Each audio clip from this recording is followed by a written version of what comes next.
This is Luke Payson from MMA Fancast with Bryan Mitchell, who is the current Made Men MMA 205 light heavyweight amateur champion with an undefeated record of 4-0, who is also making his debut on the MMA Fancast show. And it's my apologies to Bryan Mitchell and everyone out there that is upset that it took him this long to get on the show. So that's my fault. But now you're on the show. Very happy to have you on. We've got a lot to cover, but I do like the first time somebody's on the show, I do like to ask, what was your sports background or competition background prior to getting into MMA? Really nothing. I played like Little League football when I was real young, but that was never anything serious. And I did do something like cross country cycling. Okay. So Cardio. a little bit of that, yep. But other than that, I'm a fully homegrown Stout Pittsburgh athlete from jiu-jitsu to MMA. Well, then that leads us right into what got you training at Stout Pittsburgh with no real background. Yep. And obviously just you learned everything directly from them. So what took you from having no background in MMA to training at Stout? Well, I was severely obese, so I needed something unconventional to lose weight because I didn't enjoy going to the gym. So tried out. I was a UFC MMA fan in general. Oh, sure. So I found MMA gym near me. Ended up being Stout Pittsburgh, Monroeville, and the rest is history. And how long ago was that when you first started at Stout? It'll be 3 years in April, I believe.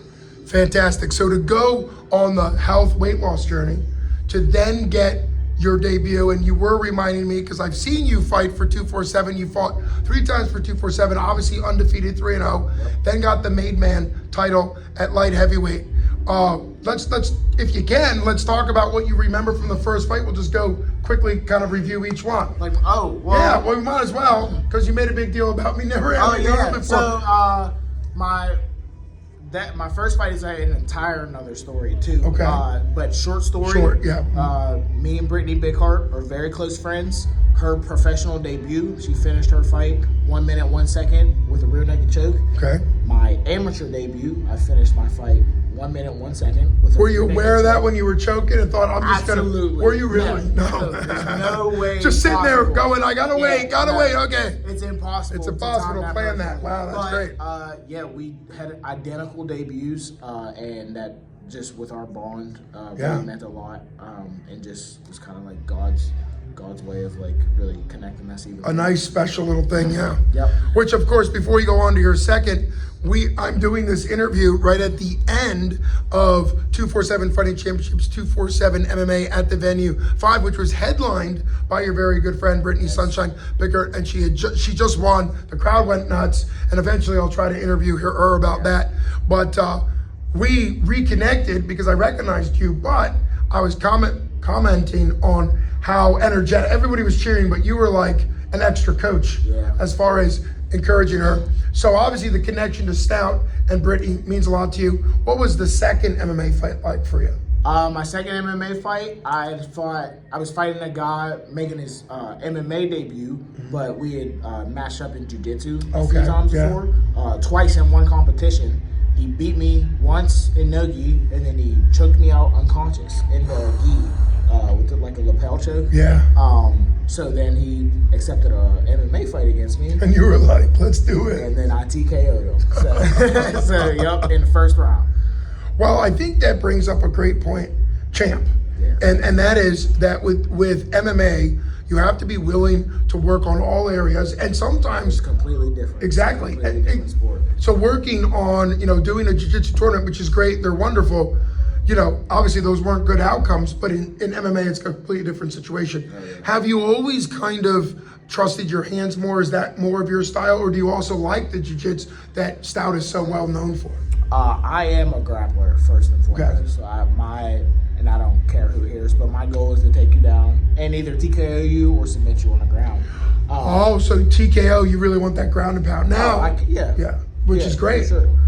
But just to be a successful fighter and a successful professional one day, I have to be well-rounded. So I don't care where the fight goes. Honestly, I can stand with anybody and I can take anybody down, and Well, that was your second fight. Your third fight was also for 247. Yep. What was that matchup like? That was against Cameron Sarek, who fought tonight, actually. He did indeed. The co-main event. Who's a very tough fighter. He's very good. He has a very misleading record. Yeah, he really does. He's 1-4. Yep. But 2 of his losses are to Evan Furlong tonight. Who is 3-1 yep. now, and yep. he's phenomenal. And he's lost to me. At I think upper division also at 185 pounds. But that wasn't super recent, because Evan told me that he had just lost to somebody that was really good, but by like a close decision. That was me. No, was that you? It wasn't a close decision. Okay, but he gutted it out. It was the decision, yeah. Okay. So he's currently the first and only fighter to take me all 3 rounds. Was that for your title? No. Okay, that was for here. Yep. For your third fight. For my third fight. Yep. Gotcha. So I've very tough fight. I've had 4 fights. Yeah. And 3 not only finishes, but 3 first round finishes. Okay, which brings us, champ, to your made men debut and also fighting for the belt. What was the record of your opponent and his name? His name was. Trying to. Give me 1 second. Chase Stafford. Yes. Okay. Chase Stafford. He's a 5-5, 5-6. 6 now. Yeah. Light heavyweight out of West Virginia. And I think he had like a pretty extensive striking background. He was like a black belt in Taekwondo. And you got him done in the first round. I did. It was by ground and pound? It was. So Tapology, if you look on Tapology, it'll say it was an armbar. Okay. It was not an armbar. Oh my goodness. It was a shoulder lock. Okay. Known as the Thunder Lock. Okay. It's basically just a half Nelson, but cranking the half Nelson until it's over his that's head. it. Yeah. And so wow. So yeah, it was a shoulder lock, and yeah, took him down. If you haven't seen the fight, I got some pretty sick highlights on my Instagram page where I pick him up, carry him across the cage. Wow. All in the first round. Yeah. This is all in round 1. Yeah, 1:44 seconds. Wow. Yeah. So not only have you kind of been homegrown by Stout, having no grappling background, no striking background, but now you're able to mix it in whenever you want. What is and this isn't trying to set anything up, but what's the expectation with Made Men? You're the champ now. Are you headed back down there to defend, or does that not really? I'll go back there, but probably not at 205 pounds. Yeah. I'm currently a 185 pounder, and realistically, I'm on my way down to 170, hopefully. But so taking a big weight up is not what you're necessarily looking for? No, it was just a very favorable matchup. Sure. And it was an opportunity at a championship. Yeah. And it's against a tough opponent. I've had trouble finding fights. So kind of finding whatever fight was available. And it also was same-day weigh-ins in West Virginia. So 205 same day, we could both cut to 185. And that's about the same. Yeah. So right now you're looking at either continuing to fight at 185 and then getting down to 170, which makes sense because, and this is kind of a natural thing to do, as your record gets better and obviously is quite impressive, you fight better people, so that's where it becomes more competitive. I always tell people the debuters who are 0-0 or trying to cut a lot of weight, doesn't make a ton of sense. No. It's better to fight healthy and kind of build up your skills and see what goes. Yeah. So what is the game plan? They just announced 247 has a card coming up May 30th, and so that's obviously like a month and a half away. Are you looking to fight again here, or would it be just kind of wherever you can next fight? I want to fight anywhere. I have some verbal agreements for American Fight Promotions. Oh, okay.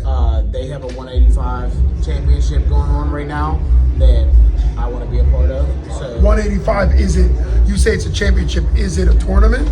No, it's just a matchup. It's a matchup. Okay. It's 2 guys that I asked to fight multiple times. Right. They're fighting each other for a belt. Oh. So you're like, please fight me. What? Why are you fighting each other? So whoever wins that fight, I would like to fight them. Yeah. And then which would be at 85, which is what you want. Yep. And then eventually come get some belts at 247 where I started. So which would be great, yeah. And one of the things that I always respect about 247, Hunter Homestead, the GM, and Ryan Middleton, the owner, is, and you've seen this, of course, is their amateur belts are usually good records, not somebody that's kind of a little bit there's a higher expectation with her, and obviously you're there. I mean, you're undefeated. Yeah, you already have a belt, so like that's that caliber of fighter. Past the point of fighting the like I'll say scrubs, but respectfully. But I'm all about good. I want to fight the best guys right now. I want to be a professional one day, so I need to be fighting professional level athletes in the amateur scene. And I just want the best fights, man. I want the good guys. Well, what's exciting about that is you already took my next question, which was, is this becoming, something more than a hobby? Because it sounds like you're working at it. Yeah, absolutely. I mean, I have a full-time job and everything, but the goal one day is to give up everything and become a fighter. Wow. Well, then I am glad that I have you on, even though it was a long time coming. Yeah. I'm glad I can have you on now when you're an amateur champ. That way I can continue to follow you as you go through your career, because it's incredible. And what we found out tonight, which we've known for a long time, and Ryan and Hunter from 247 talk about a lot, Pittsburgh has a very special MMA community and MMA fight fans, particularly if you're a Stout, if you're the Academy, if you're the Mat Factory, and anybody that cross trains or anything. And so we saw that tonight with Brittany. I'm sure anytime, a Stout or a Mat Factory or the Academy. Yeah. Also, hats off to him, the only double champ ever from 247, now fighting at LFA, the former double champ, Ethan the Wolverine Goss, has also made, even though they're hours away, PFL. What did I just say? LFA. Oh, crap. You're thinking Lucas Seaberg, who's also a champion. Who's also a champion. See, thank you for bailing me out. Yeah. PFL. But my point was, that gym, Altoona, the Gorilla House gym, even though they're several hours away, they've made kind of a home here. But the reality is, fans love people that they can root for and watch. Watch grow up. Yeah, if you are a Pittsburgh MMA fan, ideally, humbly, you should be a fan of me. I'm from Pittsburgh. I grew up in the north side of Pittsburgh. There you go. So I try to really put on for my city. That's wonderful. And a lot of I made a joke in my in-cage 247 fight when you interviewed me about Lucas. Because he goes by Steel City. Lucas is the Pittsburgh hero. But he's not from Pittsburgh. He's from Ohio. Ohio, yeah. So Are you gonna try to take his fight name and say I'm the real Steel City? No, I got a new fight nickname. Or what is it? Is it public? Yeah, kinda. I was on a podcast with Ish Smith. Sure. He gave me the nickname Blackout. So Blackout. Yeah, but you haven't walked out to that yet. Not yet, but it's gonna happen. It will. Yeah. Okay. Well, that is wonderful. Well, I'm glad this could be the second interview that you go by that new fight name, Blackout. Blackout in parentheses, the real Pittsburgh fighter, just as a backup plan. Yeah. Well, that is wonderful. Many years ago, I worked at the Pittsburgh Project, which is a Christian program. You know where it is? Yep. No, yep. It's connected with like Urban Impact and stuff. It is. Yeah. It is indeed. I still remember the address because we made a really dumb rap for it. Yeah. 2801 North Charles Street. Yep. And when you mentioned, it's just down from Perrysville High School. Mm-hmm. And when you mentioned Northside, that's got to be, did you go to Perry?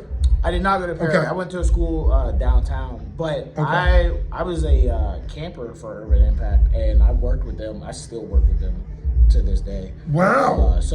I just don't think we overlapped because I was there in it definitely did. Yeah, well, a couple years apart. They bought out that building, and so it's no longer the Pittsburgh Project. It's Urban Impact. It is. They call it that. But it's sort of its own. Okay. Yeah, when I was there, it wasn't nothing Urban Impact wise, but that's incredible. I'm glad it's still being used. It was originally old, like people that know that side of Pittsburgh, it was originally a Catholic school and church.